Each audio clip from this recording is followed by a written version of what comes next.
శ్రీమాత్రే నమ. జయ గురు దత్తాత్రేయ నమ. ఈ వీడియోలో మనం 2024 సంవత్సరం ఏప్రిల్ నెలలో మేషరాశి వారికి మాస ఫలితాలు ఏ విధంగా ఉంటాయి అన్న విషయాన్ని మనం ఈ వీడియోలో పరిశీలిద్దాం. సహజంగా మేషరాశి వారు స్వతంత్ర ప్రవృత్తి కలిగి ఉండి వాళ్ళకి ఏది కరెక్ట్ అనిపిస్తే అదే చేస్తూ ఉంటారు.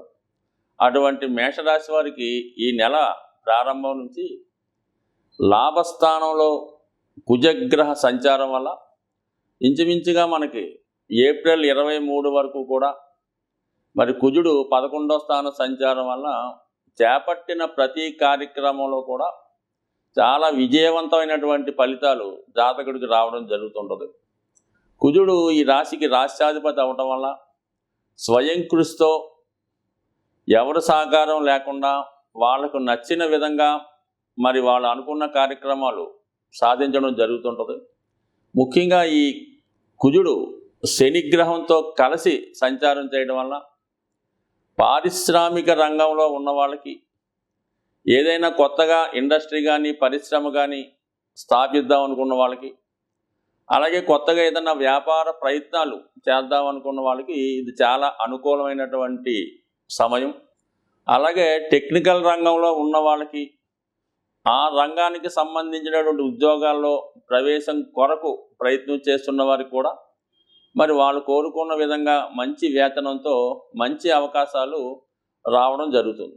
సో ఈ విధంగా కుజుడు మరి లాభస్థానంలో సంచరిస్తూ మరి చతుర్థ దృష్టితో ధనస్థానాన్ని కూడా వీక్షించడం వల్ల కుటుంబ సంబంధించిన విషయాల్లో ఏవైనా సమస్యలు ఉంటే అవి పరిష్కరించడం, కుటుంబ అవసరాల కొరకు ఏదైనా తగు విధమైనటువంటి జాగ్రత్తలు తీసుకోవడం, వారికి అవసరమైనటువంటి వస్తువులు సమకూర్చడం కానీ సౌకర్యాలు సమకూర్చడం కానీ జరిగే అవకాశాలు ఎక్కువగా ఉన్నాయి. అలాగే పంచమ స్థానాన్ని వీక్షించడం వల్ల జాతకుడు తనలో ఉన్నటువంటి నైపుణ్యాన్ని పెంచుకునే ప్రయత్నం చేస్తుంటాడు. తనలో ఉన్న టాలెంట్కి తగు విధంగా గుర్తింపు రావడం, చాలా కాలంగా మీ మనసులో ఉన్నటువంటి కార్యక్రమాలు చేపట్టి చేద్దాం అనుకున్న వాళ్ళకి ఇది చాలా అనుకూలమైనటువంటి సమయం. అలాగే షేర్ మార్కెట్ రంగంలో ఉన్న వాళ్ళకి, అలాగే ఏదైనా స్పెక్యులేషన్ సంబంధించిన వ్యాపారంలో ఉన్న వాళ్ళకి మీ యొక్క అభిరుచికి ఆలోచనకి తగు విధంగా మరి మీ దగ్గర ఉన్నటువంటి ఇన్వెస్ట్మెంట్లు పెరిగే అవకాశం ఉంది. కాబట్టి ఈ సమయంలో జాగ్రత్తగా ఇన్వెస్ట్ చేయడం వల్ల వాటి మీద తగు విధమైన ఆదాయాన్ని కూడా మరి ఈ నెలలో పొందే అవకాశం ఉంటుంది. కాబట్టి జాగ్రత్తగా పరిశీలించుకుంటే జాతకుడు మంచి ఆదాయం పొందుతాడు. అలాగే స్థిరాస్తి సంబంధించిన విషయాల్లో జాతకుడికి అనుకూలమైన పరిస్థితులు ఏర్పడతాయి. మీ దగ్గర ఉన్నటువంటి స్థిరాస్తులు వాల్యుబుల్స్ ఏముంటే వాటి విలువ పెరగడం వల్ల మార్కెట్లో మీ యొక్క వాల్యూ పెరగడం కూడా జరిగే అవకాశం ఉంది. ఒక విధంగా మరి ఈ కుజుడు ఈ రాశి వారికి అష్టమ స్థానాధిపతి అవటం వల్ల, అష్టమాధిపతి లాభస్థితి సంచారం వల్ల జాతకుడికి ఆకస్మిక ధనలాభం, అంటే ఒక విధంగా ఏంటంటే మనది కాని ఆస్తి రావడం, కొంతమందికి అక్రమ ఆర్జన ద్వారా ఏదన్నా ఎవరికైనా పని చేసి పెట్టడం వల్ల వాళ్ళు బహుమతి రూపంలో ఇవ్వడం వల్ల కానీ, సో ఏదంటే మీ దగ్గర ఉన్నటువంటి స్థిరాస్తులు కానీ ఏదైనా అవసరమైనటువంటి వస్తువులు కానీ అవి మీరు అనుకున్న విలువ కన్నా అధికంగా అమ్ముడుపోవడం వల్ల వాటి వల్ల ఆదాయం రావడం కానీ, లేదంటే ఇన్సూరెన్సు, స్థిరాస్తి, చిట్ ఫండ్స్, లేదంటే చాలా కాలం క్రితం మీరు ఎవరికన్నా రుణం ఇచ్చి ఉంటే అది ఈ సమయంలో మీకు ఎక్కువ ప్రతిఫలంతో రావడం జరుగుతూ ఉంటుంది. అలాగే దీర్ఘకాలికంగా పరిష్కారం కానీ కోర్టు సమస్యలు లాంటివి ఏమైనా ఉంటే ఈ సమయంలో పరిష్కరించడం కూడా జరుగుతూ ఉంటుంది. అంటే ఏదన్నా ఈ రాశి వారికి కుజుడు అనుకూలమైన గ్రహం కాబట్టి లాభస్థానంలో సంచరించడం వల్ల జాతకుడు ఈ సమయంలో తన యొక్క బ్యాలెన్స్ షీట్, తనకి రావాల్సినటువంటి అన్ని వనరుల నుంచి కూడా మరి ధనాన్ని కానీ ఆస్తిని కానీ సహకారాన్ని కానీ ఈ సమయంలో పొందడం జరుగుతూ ఉంటుంది. సో శని భగవానుడు కూడా లాభస్థానంలో మీకు సహకరించడం వల్ల అటు ఉద్యోగ రంగంలో ఉన్న వాళ్ళకి, అటు వ్యాపార రియల్ ఎస్టేట్ రాజకీయ రంగంలో ఉన్న వాళ్ళకి కూడా అనుకూలమైన ఫలితాలు రావడం జరుగుతూ ఉంటుంది. ఇక శుక్రుడి స్థితి కూడా ఈ నెలంతా కూడా 12వ స్థానంలో సంచరించడం వల్ల మరి ఎక్కువగా అంటే శుక్రుడు 12వ స్థానంలో సంచరించడం అన్నది జాతకుడు సౌకర్యాలు మెరుగుపరచడం జరుగుతూ ఉంటుంది. అలాగే ధనాధిపతి వ్యయంలో ఉండడం వల్ల కుటుంబ అవసరాల కొరకు విలువైన వస్తువులు సేకరించడం, అలాగే సప్తమాధిపతి కూడా వ్యయంలో ఉండడం వలన మీ కుటుంబంలో ఒకరికి ఏదైనా విదేశీ అవకాశం కానీ, దూర ప్రాంతంలో ఏదైనా మంచి ఉద్యోగం రావడం వల్ల వాళ్ళు మీ కుటుంబాన్ని నుంచి కొంతకాలం పాటు దూరంగా వెళ్ళడం జరుగుతుంటుంది. అయితే ఈ శుక్రుడు రాహుగ్రహంతో కలిసి సంచరించడం వల్ల మరి మీ కుటుంబ సభ్యులే మీకు ఇష్టం లేకుండా ఇతరులతో సంప్రదించి మీ యొక్క పతనానికో, మిమ్మల్ని వెన్నుపోటు పొడిచే ఉద్దేశంతోనో, లేదంటే మీకు పరోక్షంగా నష్టం కలిగించే ఉద్దేశంతోనో మరి మీతో ఏమైనా రాంగ్ ఇన్వెస్ట్మెంట్ చేయడం కానీ, రాంగ్ నిర్ణయాలు తీసుకోవడం వల్ల కానీ కొద్దిగా నష్టపోయే అవకాశం ఉంది. కాబట్టి మరి ఎప్పుడైతే ఈ కుటుంబ స్థానాధిపతి రాహుతో కలిసాడో కుటుంబ సభ్యులే మీకు వ్యతిరేకంగా నిర్ణయాలు తీసుకోవడం, వ్యతిరేకంగా పనిచేయడం జరుగుతుంటుంది. కాబట్టి సాధ్యమైనంత వరకు ఏదైనా కొత్త వాళ్ళతో అగ్రిమెంట్లు చేసుకోవాల్సి ఉన్నా, ఏదైనా స్థిరాస్తి కొనుగోలు ప్రయత్నం చేసినా, వాహనాలు కొనుగోలు ప్రయత్నం చేసినా జాగ్రత్తగా ఆలోచించి చేయడం మంచిది. అయితే వ్యక్తిగతంగా జాతకుడు కూడా ఈ శుక్రరాహుల కలయిక వల్ల కొంత అవినీతికరమైనటువంటి కార్యక్రమాల్లో కానీ, రాంగ్ ఇన్వెస్ట్మెంట్ కానీ, లేదంటే ఏదన్నా కొంత విలాసవంతమైనటువంటి కార్యక్రమాలు ఎక్కువగా పాల్గొనడం, మనీని ఎక్కువగా ఇతరుల కొరకు సంబంధం లేని వ్యక్తులకు ఖర్చు పెట్టే అవకాశాలు కూడా ఉన్నాయి. కాబట్టి అంటే ఏదైనా జాతకుడు సంతోషంగానే ఖర్చు పెట్టడం జరుగుతుంటుంది, అది ఇతరులకి కొంత ఇబ్బందికరంగా ఉంటుంది. వ్యక్తిగతంగా వ్యక్తికి మాత్రం ఒక కొత్త అనుభవాన్ని ఇవ్వడం జరుగుతూ ఉంటుంది. ఏదైనా మొత్తం మీద కొంత ధనం దుర్వినియోగం జరిగే అవకాశం ఉంది. ఫర్ ది సేమ్ టైం సప్తమాధిపతి అక్కడ వేయిలో ఉండి రాహుతో కలిసి ఉండడం వల్ల మీ యొక్క లైఫ్ పార్ట్నర్కి, అంటే స్త్రీలైతే భర్తకి, భర్త అయితే భార్యకి ఒక హెల్త్ పరమైనటువంటి సమస్య రావడం జరుగుతూ ఉంటుంది. సో ఏదైనా ఒక ఇబ్బంది అయినా, ఒక నష్టమైనా మీకు జీవిత భాగస్వామి వల్ల మీకు నష్టం కలిగే అవకాశం కూడా ఉంది. లేదా వాళ్ళ ఆరోగ్య విషయంలో అనుకోకుండా ఏదైనా హెల్త్ ప్రాబ్లం రావడం కానీ, దీర్ఘకాలంగా ఇబ్బంది పడుతున్నటువంటి అనారోగ్య సమస్య ఏమైనా మరి అది బయటికి రావడం వల్ల అనుకోకుండా కొన్ని ఖర్చులు పెరగడం కానీ జరిగే అవకాశం ఉంది. కాబట్టి సో ఏదైనా జాతకుడు ఏదైనా ఒక వైద్యుని సంప్రదించవలసి వచ్చినా, ఒక ఇన్వెస్ట్మెంట్ చేయవలసి వచ్చినా, ఎవరికన్నా బహుమతిగా ఇవ్వాల్సి ఉన్నా 1-2 సార్లు ఆలోచించి నిర్ణయం తీసుకోవడం మంచిది.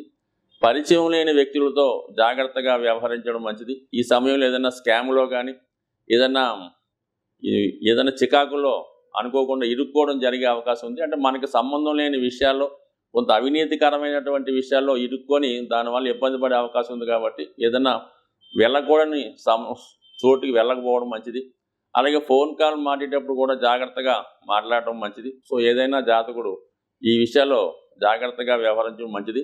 ఆర్థిక సంబంధించిన విషయాల్లో చాలా అనుకూలంగా ఉంది. ఈ వారం అంతా, ఈ నెలంతా కూడా జాతకుడు హనుమాన్ చాలీసా పారాయణ వల్ల, వీలైతే ప్రతి మంగళవారం లేదా శనివారం హనుమాన్ ఆలయ దర్శనం వల్ల ఖచ్చితంగా జాతకుడు ఆర్థికపరమైన అభివృద్ధి పొంది వెయ్యి రాహు వల్ల వచ్చే అపకీర్తి నష్టాన్ని నుంచి బయటపడతారని ఆశిస్తూ, ఈ పక్షంలో ముఖ్యంగా వస్తున్నటువంటి పర్వదినం మహాశివరాత్రి. అది మనకి మార్చి 8వ తారీఖున రావడం జరుగుతుంటుంది. శివరాత్రి రోజున ఖచ్చితంగా ఏ రాశివారైనా సరే శివానుగ్రహం కోసం ఆ రోజు ఖచ్చితంగా ఏదో ఒక శివాలయాన్ని దర్శించి అభిషేకం చేసేటటువంటి మనకి అంత అవకాశం దొరకకపోయినా కనీసం శివుణ్ణి కళ్ళారా దర్శించడం వల్ల, లేదు బయట ఉన్నటువంటి శివలింగాన్ని అవసరమైతే కొద్దిగా అభిషేకం సొంతంగా చేసుకోవడం వల్ల నవగ్రహాల యొక్క అనుగ్రహానికి పాత్రలు అవ్వడం జరుగుతుంటుంది. ముఖ్యంగా మనం ప్రతి వీడియోలో కూడా మాస శివరాత్రి ఈ శివుడికి అభిషేకం చేసుకోమని చెప్తూ ఉంటాం. అంటే మాస శివరాత్రి ఒక్కరోజు శివుడికి అభిషేకం చేసుకుంటే మొత్తం ఆ నెలంతా కూడా శివుడికి అభిషేకం చేసినట్టుగా మీ ఖాతాలో రాయడం జరుగుతుంది. అలాగే ఒక మహాశివరాత్రి రోజు మీరు అభిషేకం చేసుకున్న, శివుణ్ణి దర్శించిన, ఖచ్చితంగా సంవత్సరం మొత్తం ప్రతిరోజు అభిషేకం చేస్తే ఎంత ఫలితం వస్తుందో అంత ఫలితం మీకు ఈ మహాశివరాత్రి రోజు వచ్చే అవకాశం ఉంది. పైపెచ్చి మరి 8వ తారీఖున, అంటే న్యూమరాలజీకి సంబంధం లేకపోయినా 8వ తారీఖు అన్నది శని భగవానుడికి ఇష్టమైన రోజు. కాబట్టి సాధ్యమైనంత వరకు ద్వాదశ రాశుల వారు కూడా ఈ మహాశివరాత్రి రోజు వీలైతే జాగరం, అంటే 7వ తారీఖు నైటు జాగరణ చేసి వేకువజామునే ఈ శివలింగాన్ని దర్శించుకోవడం, శివక్షేత్రాన్ని దర్శించడం వల్ల కంపల్సరీగా మీకు సాధ్యమైనంత వరకు ఆ రోజు నియమంగా ఉపవాసంగా, అంటే మనం ఆ రోజు ఏం చేస్తే మొత్తం సంవత్సరం అంతా చేసినట్టు వస్తూ ఉంటుంది కాబట్టి సాధ్యమైనంత వరకు ఆ రోజు నియమంగా ఉండడం, వీలైతే అభిషేకం చేసుకోవడం జరుగుతూ ఉంటుంది. సరే, ఆరోగ్యం కొరకు అభిషేకం చేసుకుందాం అనుకున్న వాళ్ళు ఆవు పాలు, ఆవు పెరుగు, ఆవు మజ్జిగతో చేసుకోవడం వల్ల ఆరోగ్యం వస్తుంది. ఐశ్వర్యం కోసం ఎవరైతే అభిషేకం చేద్దాం అనుకున్నారో వాళ్ళు చెరుకు రసంతో కానీ పంచదారతో కానీ అభిషేకం చేయడం వల్ల ఐశ్వర్యం వచ్చే అవకాశం ఉన్నది. అలాగే మంచి కంఠం రావాలన్నా, వాక్చాతుర్యం రావాలన్నా, మంచి చదువు రావాలన్నా తేనెతో అభిషేకం చేసుకోవచ్చు. బట్ ఏదీ లేకపోతే శుద్ధ జలంతో అభిషేకం చేసుకోవచ్చు. అలాగే విభూతితో అభిషేకం చేయడం వల్ల మోక్షం పొందే అవకాశం ఉంది. బట్ ఏదైనా శివారాధన చేసుకోవడం వల్ల ప్రస్తుతం ఈ రాశిలో ద్వాదశ రాశుల వారికి ఉన్నటువంటి దోషాలు ఖచ్చితంగా పరిహారం అవుతాయి. ముఖ్యంగా ఎవరైతే ఏలినాటి శని, అష్టమ శని, అర్ధాష్టమ శనితో ఇబ్బంది పడుతున్నారో, లేదా రాహు యొక్క ప్రభావం, కేతు యొక్క ప్రభావం కూడా ఈ శివారాధన వల్ల వెళ్ళిపోయే అవకాశం ఉంది. అంటే సాధ్యమైనంత వరకు మరి మీనరాశిలో ఉన్నటువంటి రాహు ప్రభావం వల్ల తర్వాత చేద్దామనో, ఈ సంవత్సరం ఖాళీ లేదనో, జనం ఎక్కువ ఉన్నారనో మానేయకుండా అతి శ్రద్ధగా శివుణ్ణి పూజించడం, ఆ రోజు విధి విధానంగా నియమంగా ఉండడం, మీకు వీలుంటే ఆ రోజు ఈ శివాలయం దగ్గర ఉన్నటువంటి భక్తులకు కానీ అనాథులకు కానీ కేవలం మంచినీళ్ళు, ఏదో ఒక తినుబండారమో, ఏదైనా ఫ్రూట్సో, వారికి ఎక్కువగా ఫ్రూట్స్ అయితే మంచిది, లేదంటే చంటి పిల్లల తల్లి పాలు కానీ, సాధ్యమైనంత వరకు ఒక 10 మంది కన్నా మీరు హెల్ప్ చేయగలిగితే జాతకంలో ఉన్నటువంటి గోచార రీత్యా వస్తున్నటువంటి సమస్త దోషాలు పోయే అవకాశం ఉంది. ఖచ్చితంగా ఈ నియమాన్ని పాటిస్తే సంవత్సరం అంతా కూడా ఆనందంగా ఉండాలని ఆశిస్తూ స్వస్తి.